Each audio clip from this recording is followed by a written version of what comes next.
excuse me, again, we're in the last chapter of 1 Samuel.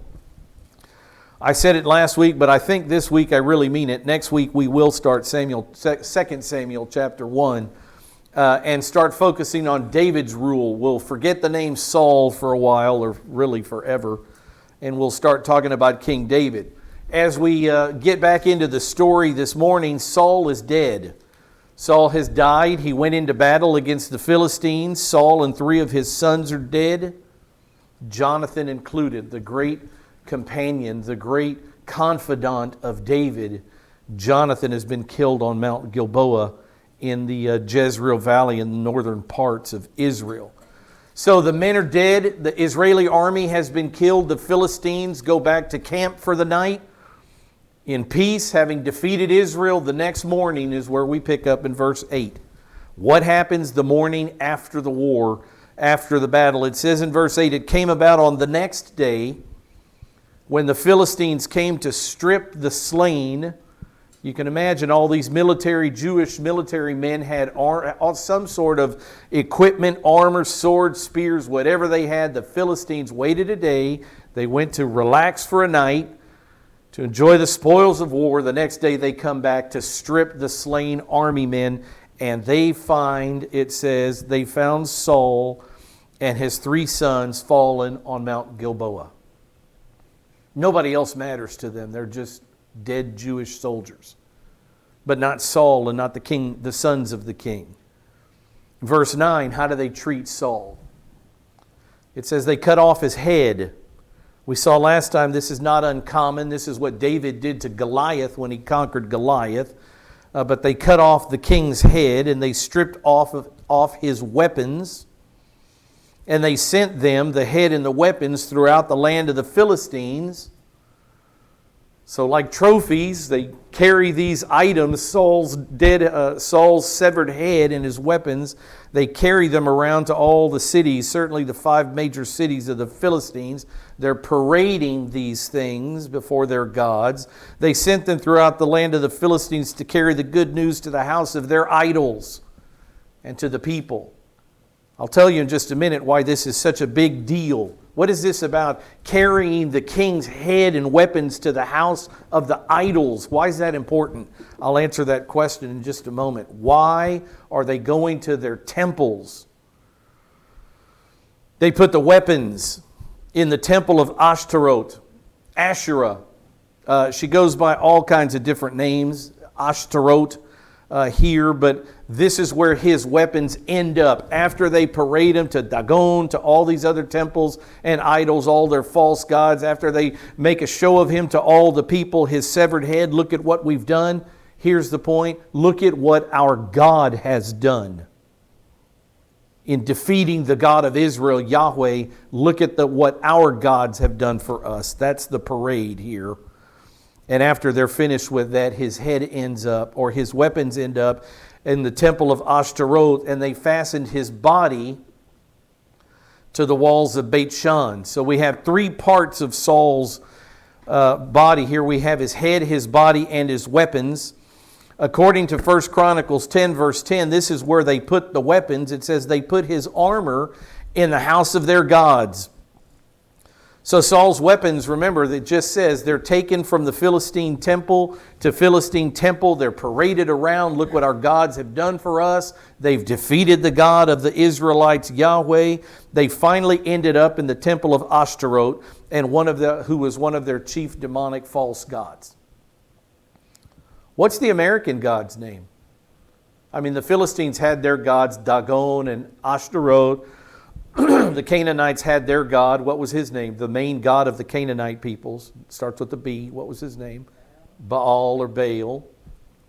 Everybody had their own gods. There was Molech, there was Dagon, there was Milcom, there was all these false gods by all these different names. The Romans had their own gods, Jupiter and Zeus and Poseidon and all the rest of them. The Greeks had their own gods by their own names. What's the name of the God of the United States of America? All men are created equal. Created by whom? By who? Yahweh. By Yahweh. That's exactly right. The God of Abraham, the God of Isaac, the God of Jacob, the God of the creation week, our Creator, the only God who's ever existed, the God who says in Isaiah, I alone am Yahweh, I'm the only God, and I know of no other. From beginning to end, from eternity to eternity, I am God. I'm the eternally existing one. There will never has been another, never will be another after me. I exist alone as God. That's the God of the United States of America. None of the false gods. Our Constitution, our country was founded on the principles of the Mosaic Law. We don't follow the old Mosaic Law, but our country was founded on the principles of the Mosaic Law, the Ten Commandments, the Bible, the God of Israel, the Creator of the world. We have in common with Israel our God. They worship Yahweh, we worship Yahweh. The Philistines do not. And after they defeat Saul and defeat the Jews, they consider having defeated Yahweh. You hear what I just said? The battle is between gods. Men carry out the desires of our gods, don't we? Don't we live to please our God? What's the answer to that? Well, yes, we do. We carry out the desires of our gods. So when the Philistines see that we have defeated Israel, who are they saying won the battle? Dagon and Ashtaroth overpowered Yahweh.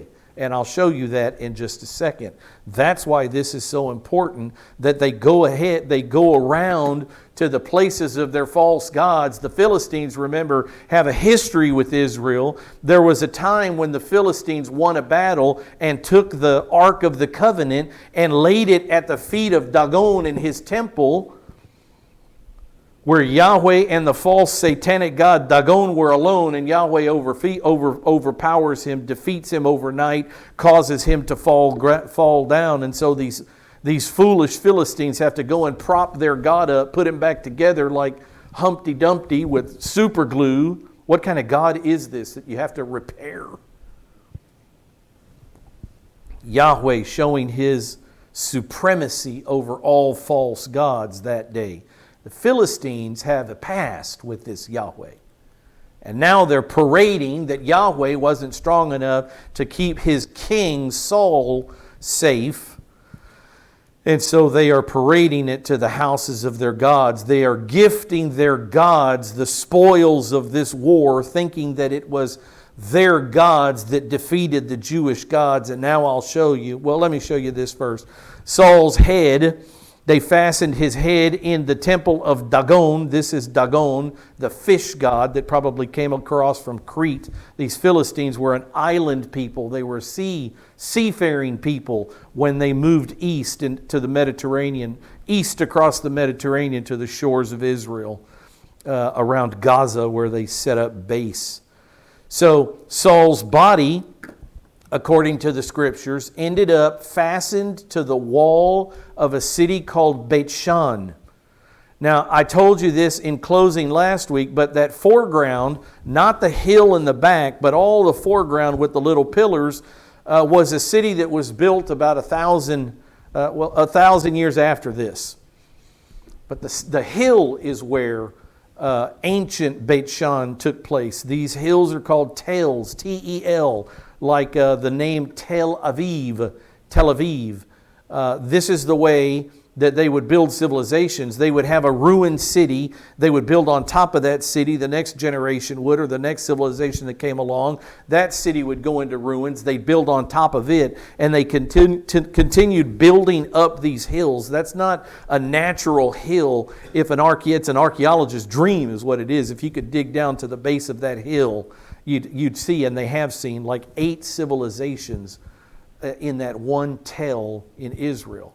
One of those levels, once upon a time, was the ancient city of Beit Shan, where they took the body of King Saul and I don't know how they did it. We're not told, maybe with a couple of spears through his chest to prop him up. But this is a headless body. They've desecrated this body, and it's like this just horrible visage of a man hanging on the walls of Beit Shan. That's what these people did to his body. Where is Beit Shan? This is in the blue, the Jezreel Valley. Beit Shan is way over here on the edge, on the eastern edge of the Jezreel Valley. Beit Shan. Something's going to happen in just a moment where the people of Yabesh Gilad on the other side of the river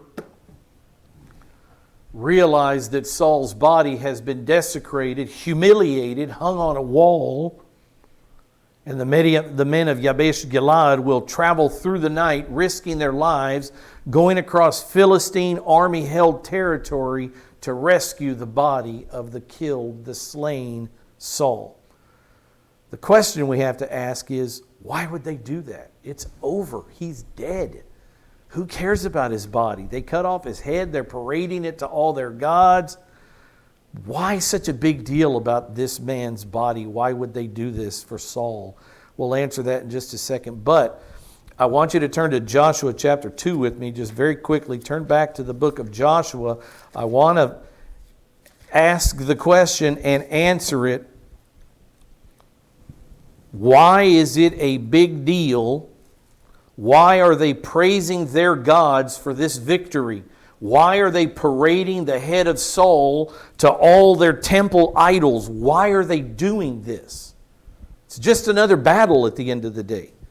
But this one's different for the Philistines. Look what it says in Joshua chapter 2, verse 8, going all the way back to the days in which Joshua led Israel across the Jordan River into the land of Canaan, where the Philistines lived. Look what it says in verse 8. Now before they lay down, she came up to them on the roof. Now everybody look at me. Get your eyes out of the Bible. Who is this? Joshua is about to go into the land of Canaan. He's about to cross the Jordan River, and Israel will fight its first battle at the city that's just across to the west from the Jordan River, a city named Jericho. And Samuel has sent in 2 spies to the city of Jericho to see what they're up against. And a woman is there, and this is the woman in question. It says, before the 2 men lay down, the 2 Jewish spies, she came up to them on the roof. Who is she? Her name is Rahab. Rahab. You know who else she is? She's the grandmother of Jesus Christ. She's in the line of Jesus Christ, this prostitute, Gentile prostitute named Rahab. But listen to what Rahab says about Israel and the relationship of the Canaanites with Israel and Israel's God. She says, I know that the Lord, this is Yahweh by name, I know that the Jewish God Yahweh has given you the land. What land? The land that I live on. He's given you Jericho. He's given you all the land of Canaan. Word is out. We know this. So would the Philistines have known. She says, I know that Yahweh has given you the land and that the terror of you has fallen on us. The people in the land of Canaan were terrified of these Jews because there's never been a people whose God led them in battle. They're terrified of Israel. The Philistines have a history with the Jews. In verse 10 she says, for we have heard how Yahweh dried up the water of the Red Sea before you when you came out of Egypt. They even know old history about Israel. Yahweh, their God, goes before this people. He does miracles for these people. The terror of you has fallen. We've heard how Yahweh dried up the water of the Red Sea before you when you came out of Egypt. We've heard what you did to the 2 kings of the Amorites who were beyond the Jordan, to Sihon and to Og, whom you utterly destroyed. Now Moses fought these battles, but they know that Yahweh gave Moses the victory. They know that if Yahweh sends the Israelites in, He will destroy everything in His path. They know it. The Philistines do too. When we heard it, our hearts melted, and no courage remained in any man any longer because of you. For Yahweh your God, He is God in heaven above and on earth beneath. Now turn to Joshua chapter 5. The people in the land of Canaan, the Amorites, the Perizzites, the Girgashites, the Hivites, the Hittites, the Jebusites, the Philistines have all heard about Yahweh and His relationship to Israel, and their strength is melted away before this God. Look at what it says in Joshua chapter 5, verse 1. It came about when all the kings of the Amorites who were beyond the Jordan to the west, and all the kings of the Canaanites who were by the sea, add the name Philistine here because the Philistines lived along the sea, when they heard how Yahweh had dried up the waters of the Jordan before the sons of Israel until they had crossed, that their hearts melted, and there was no spirit in them any longer because of the sons of Israel. Now, we just heard in the last verse in Joshua chapter 2 that these people knew that when Israel came out of Egypt, God parted the Red Sea for them. You know that story, right? Everybody knows that story. Moses picks up his staff, tells them, don't be fearful. Today you will see the deliverance of Yahweh. And he caused an east wind, and he heaped up the waters like a heap so that Israel could cross in the nighttime on dry ground across the Red Sea. But that's not the only time God parted waters for Israel to walk across. See, these stories, there's 2 more times He did it, 3 more times He did it, I'll say. This time he dried up the Jordan River. When Israel, behind Joshua, was walking into the promised land for the very first time, you'll read that the priests who were carrying the Ark of the Covenant, that as soon as their toes touched the Jordan River, it also was heaped up to the north, and there was dry land for all of Israel to enter into the land. These people now have not only heard of the Red Sea, but we heard what happened last week, when the Jordan River was dried up by your God. And what did that make them feel? Terror. No God does this except Yahweh. Now, why is that? Because there are no other gods. No God can do this. Dagon has never done anything for the Canaanites. Baal has never done anything for the Canaanites. Asherah has never done anything for the Canaanites. But this personal God, this Yahweh, goes before you and clears a way before you, a miraculous way. And if that doesn't scare you, it should. And it says here that the people's hearts melted and that there was no strength in them. But all of a sudden, who wins? In the battle in the Jezreel Valley, when Saul brings the Jews and their God Yahweh up against the Philistines and their God Dagon, who just won this battle? Why, the Philistines did. No longer are our hearts melted. Now we don't have to be fearful of Yahweh. We have conquered your God, Yahweh, the great God who our forefathers said dried the Jordan River, dried the Red Sea. We have now conquered that God. That's what's going on here. And they've taken the king that God set up, King Saul, and humiliated him and desecrated him, paraded his head around, paraded his weapons around, and nailed his body to a wall in the city of Beit Shan. And look what it says in verse 11. When the inhabitants of Yabesh Gilad, look on the board, look at the map. Here's the Jordan River. The Dead Sea is down here off of the board. Jericho is right here beside where the Dead Sea, where the Jordan River empties into the Dead Sea. Jericho's down here. But here we are up in the north. Here's Beit Shan. In this city, the dead body of Saul is pierced to a wall, and these people over here get word of it. They're in a mountainous, hilly area. They've got to come down out of the mountains into the plains of Moab. They've got to go across the Jordan River. They've got to go across land where the Philistine army is encamped, just to get this body of this dead king. Why would they do this? The men of the inhabitants are now, when the inhabitants of Yabesh Gilad heard what the Philistines had done to Saul, all the valiant men rose and walked all night. They took the body of Saul and the bodies of his sons from the wall of Beit Shan. They took possession of their kings and the sons of their king. And they came to Yabesh. They took him back home. Home? They came to Yabesh and they buried them there. They took their bones, or burned them there, excuse me. They took their bones and they buried them under the tamarisk tree at Yabesh. And they fasted for 7 days. Now again, the question is, why would the men of Yabesh Gilad risk their lives to recover the dead body of a king? Why would they do it? And here's the answer: because Yabesh Gilad and Saul have a shared past.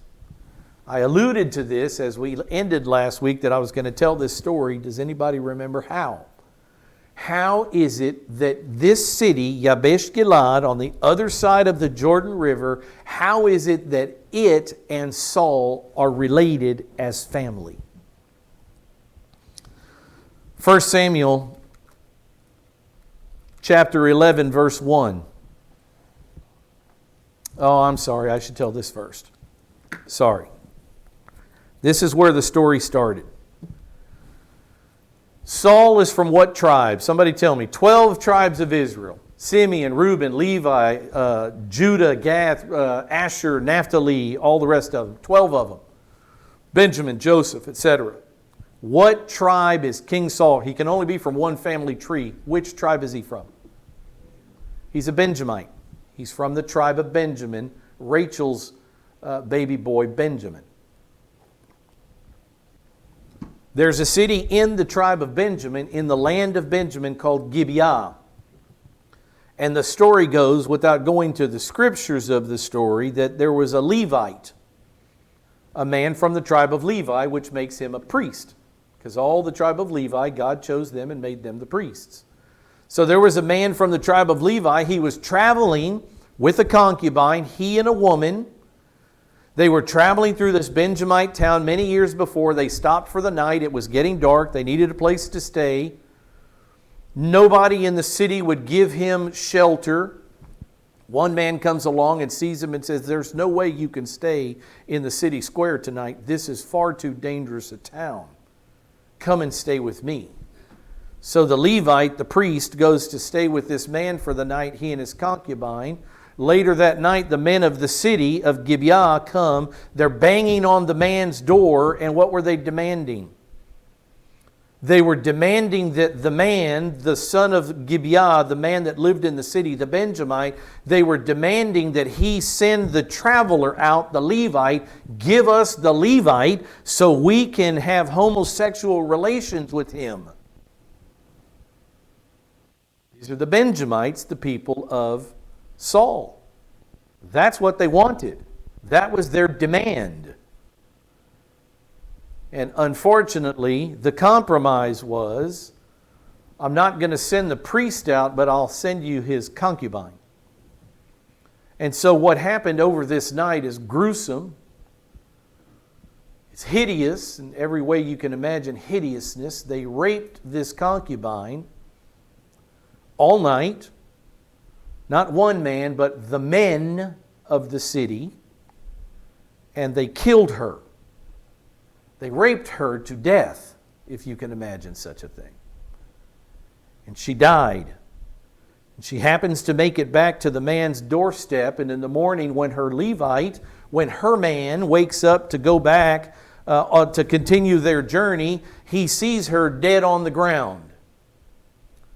And he decides that Israel must do something about this. So he takes the body of this woman, this dead concubine, and he cuts her into 12 parts. And he sends her throughout the land of Israel to each of the 12 tribes.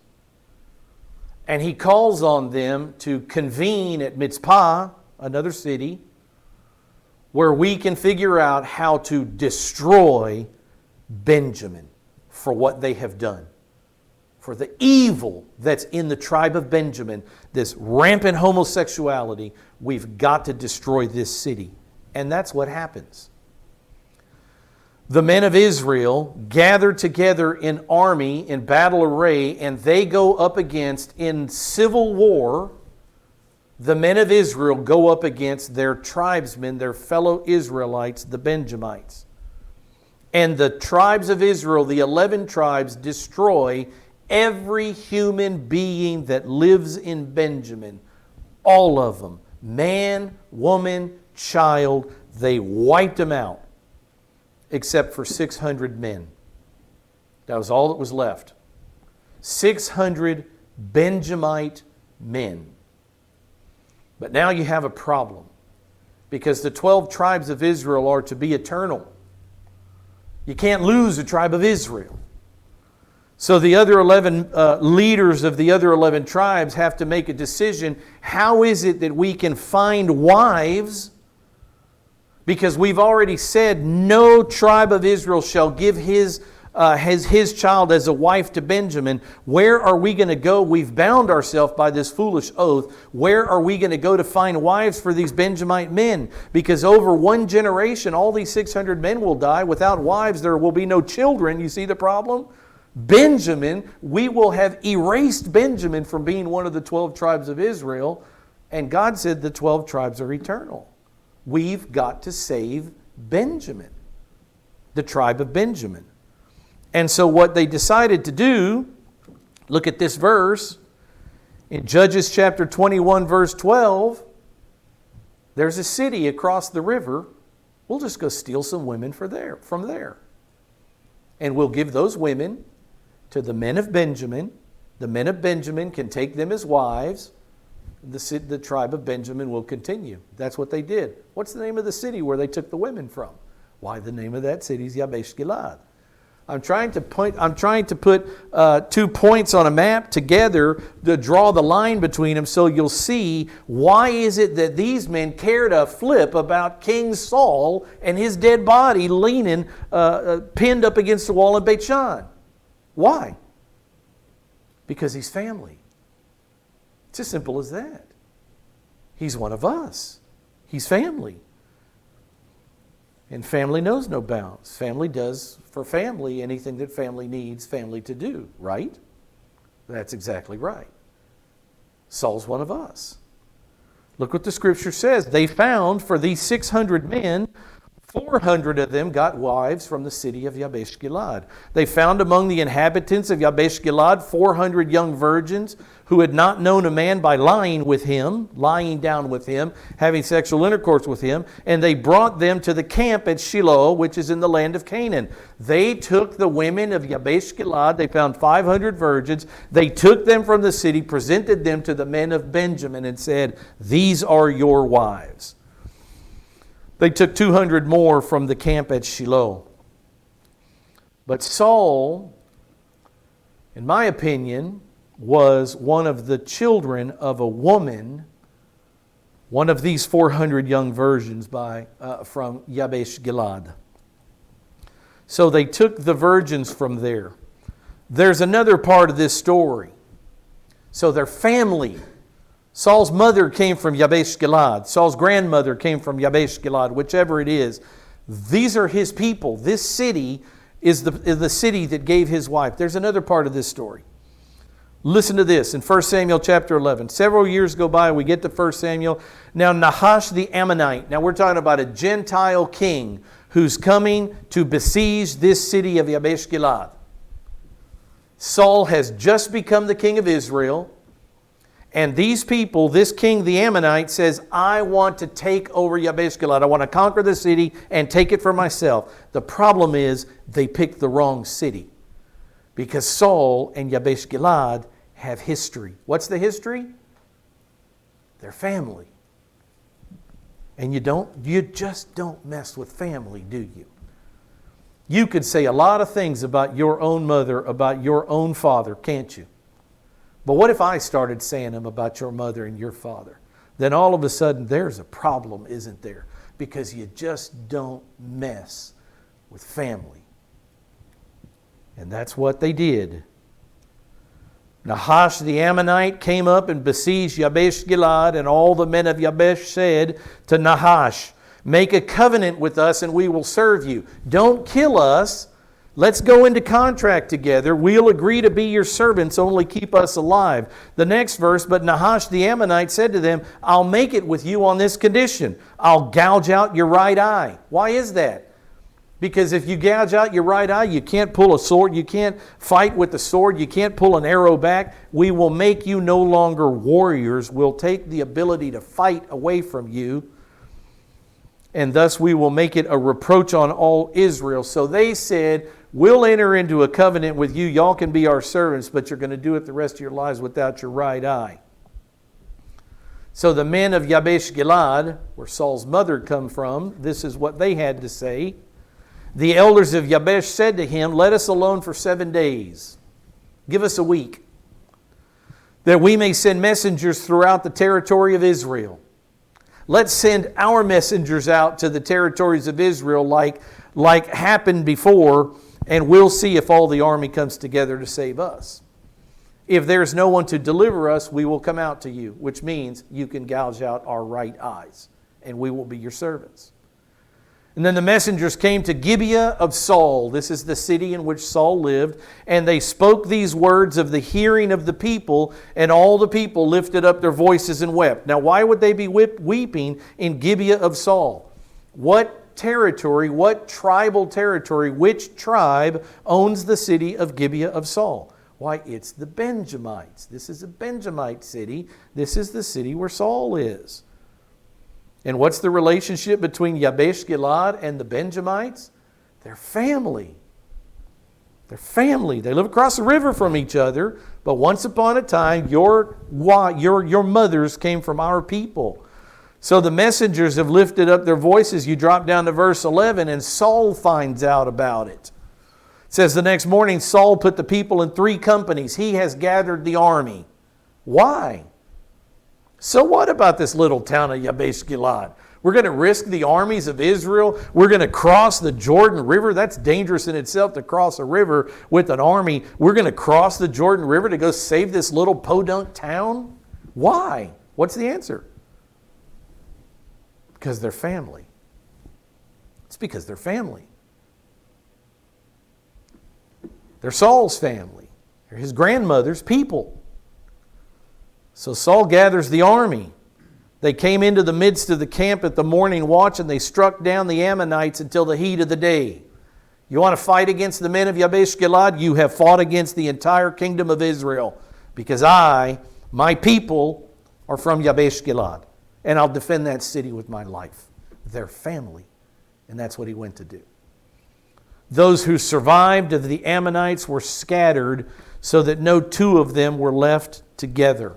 Saul destroyed that army on that day. With the fury of a mother, how many times have you heard something like a messing with the mother's child is like messing with the cub of a bear?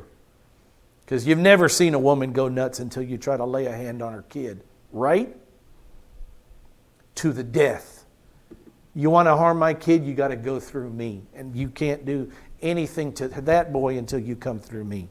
And that's the way life is. We protect each other.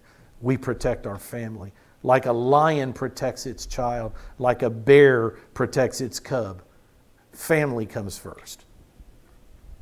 And Saul went and destroyed these people who were after his people, his mother's people, the people of the city Yabesh Gilad. Now go back to 1 Samuel and look what it says. Read what it says here. The men of Yabesh Gilad, now that you know the story, when they saw what the Philistines had done to Saul, all the valiant men, they rose and they walked all night. They took the body of Saul and the bodies of his sons from the wall of Beth-shan. These are our family. These are our relatives. We're not going to allow the desecration of our people. We're going to risk our lives to go get our brother. They took the body of Saul and the bodies of his sons from the wall at Beth-shan, and they came to Yabesh and they buried them there. They burned them there. Why did they burn them? Because the body was already mangled. To end the desecration of the bodies of these people, they burned them. It was not tradition, it's not Jewish tradition to burn a dead body. They buried their dead. They didn't what we would call cremate them. But they did to these bodies, but only because of the desecration that had already taken place. They took their bones and they buried them under the tamarisk tree at Yabesh, and they fasted there for 7 days. They risked their lives to save the life of their relative, their family member, their hero, who had once risked the armies of Israel to kill the Ammonites to protect the men of Yabesh Gilad from having their eyes plucked out, gouged out. One good turn deserves another. And you see that back and forth from the men of Yabesh Gilad to Saul, Saul back to the men of Yabesh Gilad, and now the circle is ended. It's closed full circle. The men of Yabesh Gilad pay Saul back by taking his body at the risk of their own lives and giving it a proper burial. Is that where the bones stayed? Look at 2 Samuel chapter 2. Just push forward to 2 Samuel chapter 2. Some words about the men of Yabesh Gilad.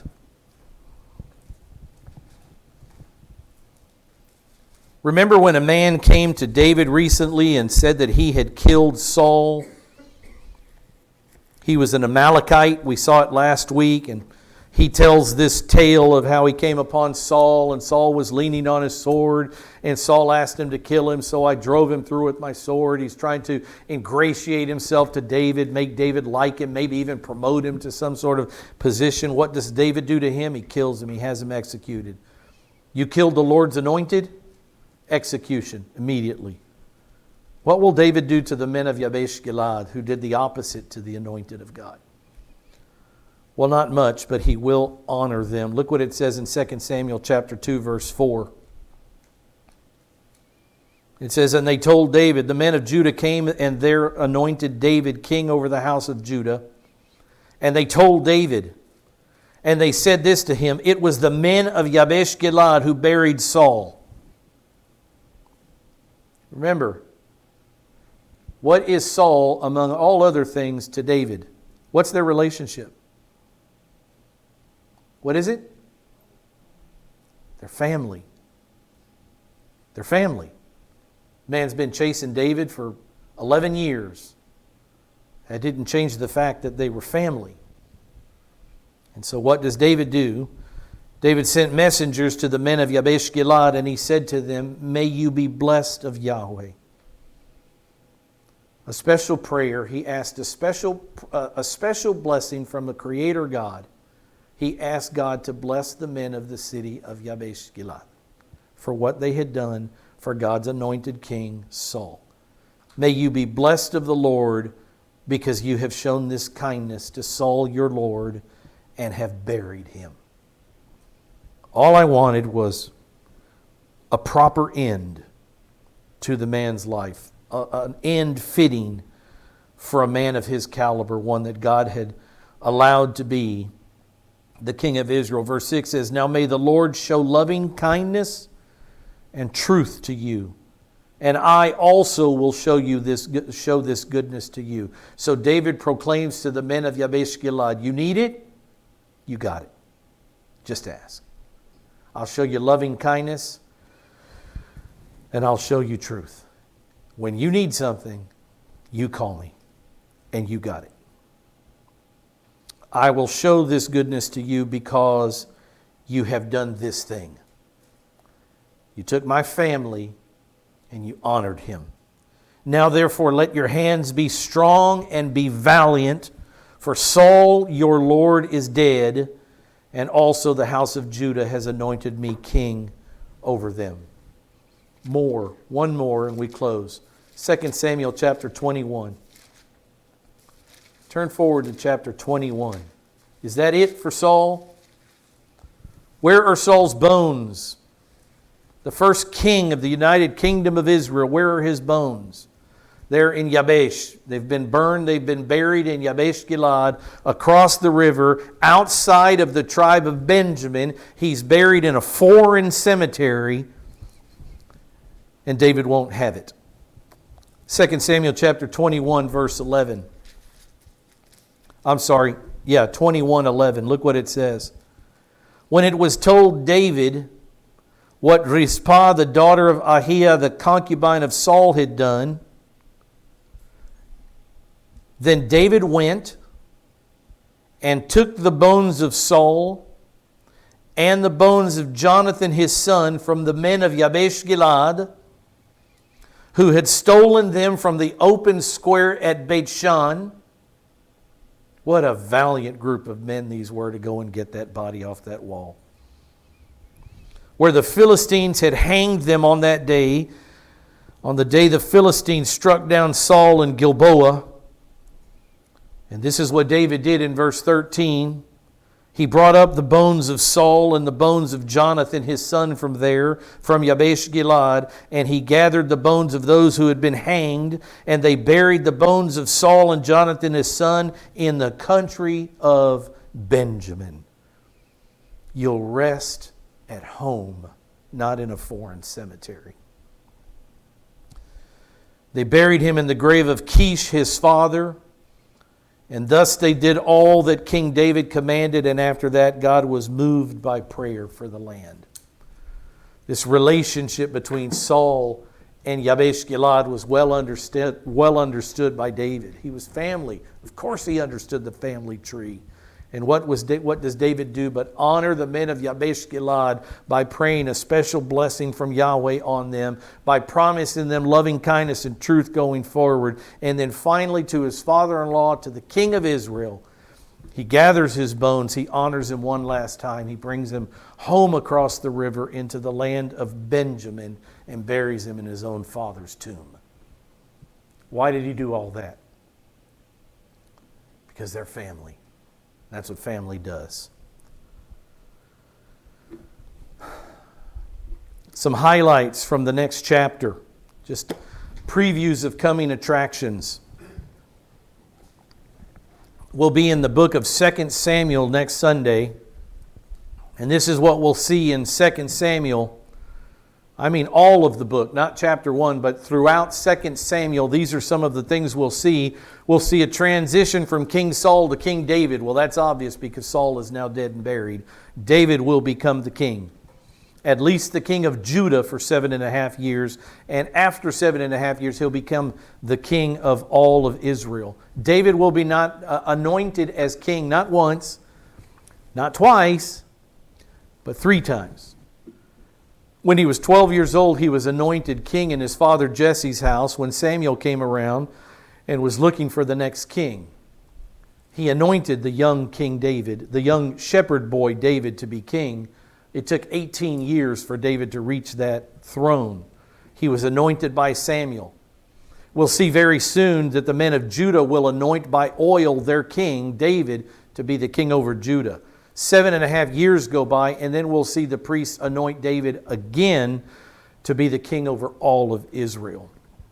We'll see that in 2 Samuel, the transition from King Saul to King David. We'll also see David make Jerusalem.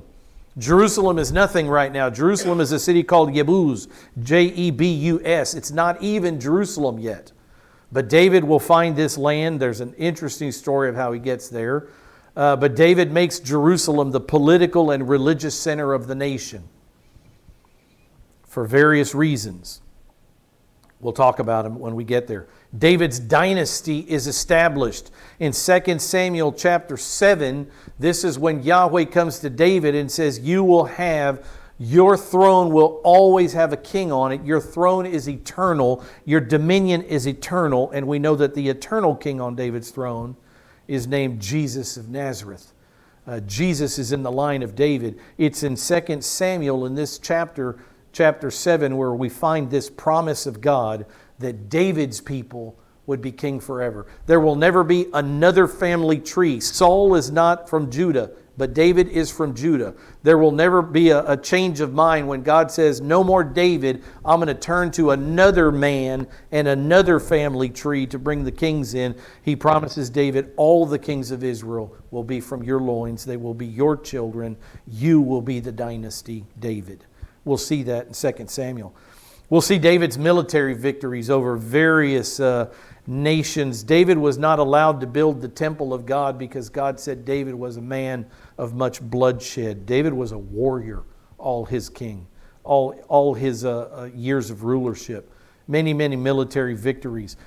We'll also see the low water point in David's life. In 2 Samuel chapter 12, 11 and 12, we'll see this event, his shameful sin with this beautiful woman, Bathsheba.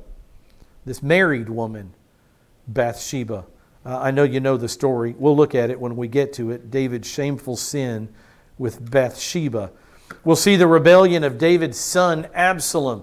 David takes the throne of Israel, and who else but his own family, his own child, his own, I'm talking biological son, will usurp David's authority, will steal the rulership from David, and David will leave Jerusalem for a time where Absalom will run the show. We'll see that in 2 Samuel chapter 7.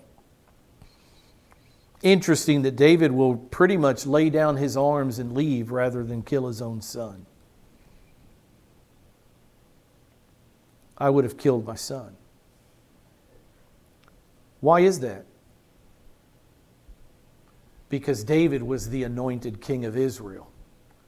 And for anybody, son or otherwise, to try to take that title away from David is to walk outside of the plan of God. God anointed David to be king, and if anybody wanted to change it, they should be killed. But David wouldn't take up arms against his own son Absalom, and he flees his own son Absalom. Remember, Absalom's the one with the wonderful thick head of hair that is riding along, and he gets stuck in brambles, he gets stuck in trees. His hair is so thick like a mop that it gets stuck in a tree. And then they kill him with the sword as he's hanging from his own hair in the tree. That's how Absalom meets his end. Rebellion of David's son Absalom. David has problems. His father-in-law was a jerk to him, Saul. His son's a jerk to him, Absalom. David loses control of Israel to Absalom. I just told you a little about that. And then finally we'll see David make a mistake by numbering the people of Israel. Numbering the people of Israel is David looking out to the men and saying, how many men? How big is my army? How strong am I? How strong am I is what this is all about. Who do you number? You don't number the men. You don't number the women. You don't number the children. You don't number the old men who can't fight. The numbering is the men who can fight in battle. And so what David did by numbering the army was determine how strong he was. But where was David's real strength? In the numbers of his army or in his God? And David had said many times, the battle is the Lord's. But on this day, the Bible actually says in Chronicles that Satan put it in David's head to number the children of Israel. So David will make this mistake and number the people of Israel. We'll see all that in this chapter. A quick timeline. People need numbers. When is all this occurring? In 1041 BC, David's born. I'm going to go through this quick. I know what time it is. 1029. How old is David? Somebody do the math. He's 12. David is anointed king by Samuel. In Jesse's house, in 1029 BC, that's when David is anointed by Samuel to be the king. But it wouldn't take place for 18 more years. He's 12 years old here. Another year, 1024, 5 years go by. David will fight Goliath. He's a 17 or 18-year-old teenager when he fights Goliath. 1024 BC, 17 years old. 1020 to 1011, what happens there? Now these are the 11 years that we've been reading about in the book of Judges when he's running from King Saul. He's exiled from his father-in-law, from Saul, from 1020 to 1011. He's gone from the kingdom, 21 to 30 years old, and we know according to the scripture that at 30 years old, David became the king of Israel. So in 1011 or so, David is anointed king over Judah. One tribe in Israel, not all 12, one tribe. For 7.5 years he will be king over Judah. Only after 7.5 years will he take the rulership of all the tribes. In 1004 BC, 7 years later, David's anointed as king over all of Israel when he's 37 years old. So just a quick timeline to put numbers to try to give you an idea of when all these things occur. You may read in other books, you may have a Ryrie Study Bible. His years may be 5 or 6 years off from this list. Nobody's going to panic over 5 or 6 years, 3,000 years ago. It's okay. These numbers are very, very close. Are they perfectly accurate? It doesn't really matter. If it's 1004 or 1006 or 988 when David is anointed king over Israel, it all works out. It all matches up over time. What matters is that David was the king of Israel, and that Jesus, the promised Messiah, did come, and that Jesus, the promised Messiah, did go to the cross on our behalf, and Jesus, the promised Messiah, did pay for our sins on the cross. He finished the work, and that all we have to do is but believe in Him to be saved. That's what matters. Numbers like this, come on. Don't come up here and tell me, my Bible says 1008 for that. Okay, all I'm going to say is okay. Maybe it's right, maybe this is wrong. Maybe we're both wrong. It doesn't matter. These little bit of numbers, 5 or 10 years in each direction, is not going to do anything to our theology.